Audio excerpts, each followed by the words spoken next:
Saya heran kenapa seorang pendeta, ustadz, dan pemuka agama lainnya yang memiliki banyak umat, hidupnya selalu enak, kaya raya, rumah besar, mobilnya banyak, sepatunya berharga jutaan rupiah, pakaiannya buatan luar negeri. Apakah semua kekayaan itu merupakan berkat yang diturunkan oleh Tuhan untuk orang-orang yang bekerja untuknya? Orang ini dalam akun media sosialnya, sering membahas tentang agama, dan juga sering mengkritik beberapa agama. Tidak masalah juga, karena agama bebas untuk dikritik. Mari kita bahas dari sudut pandang pro dan kontra mengenai pendeta yang kaya raya dan yang hidup dalam kemiskinan atau kesusahan. Pro pendeta kaya raya, dapat memberikan kontribusi besar.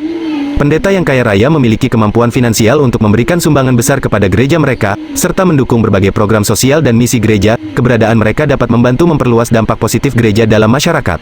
Menginspirasi kemakmuran, kehidupan berkecukupan dan sukses. Pendeta kaya raya dapat menjadi sumber inspirasi bagi jemaat mereka. Mereka dapat memperlihatkan bagaimana prinsip-prinsip iman dan keberhasilan materi dapat dikombinasikan dalam kehidupan sehari-hari.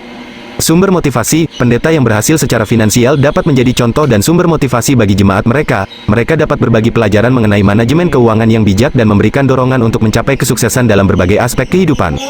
Kontra pendeta kaya raya, potensi penyalahgunaan keuangan. Keberadaan pendeta kaya raya dapat mengarah pada risiko penyalahgunaan keuangan. Ada kemungkinan pendeta memanfaatkan dana gereja untuk kepentingan pribadi mereka, yang melanggar integritas dan kepercayaan jemaat.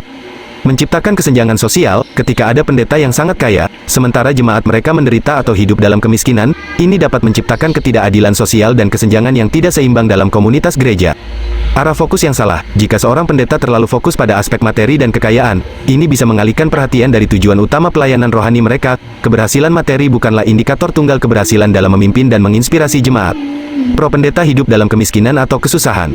Pengabdian yang tulus, pendeta yang hidup dalam kemiskinan atau kesusahan menunjukkan pengabdian yang tulus dan tekad untuk mengutamakan pelayanan rohani daripada kekayaan materi. Mereka memberikan contoh hidup sederhana yang menekankan nilai-nilai spiritual.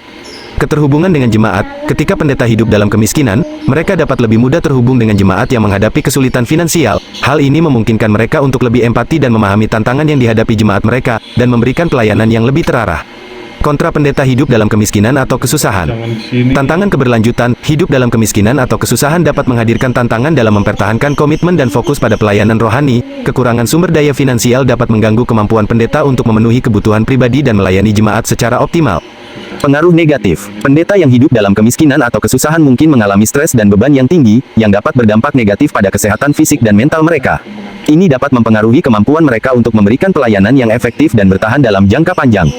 Penting untuk diingat bahwa pandangan pro dan kontra ini bukanlah generalisasi mutlak. Setiap individu memiliki konteks dan situasi unik, dan keputusan mereka mengenai kekayaan atau kemiskinan tidak selalu mencerminkan nilai atau kualitas pelayanan rohani mereka.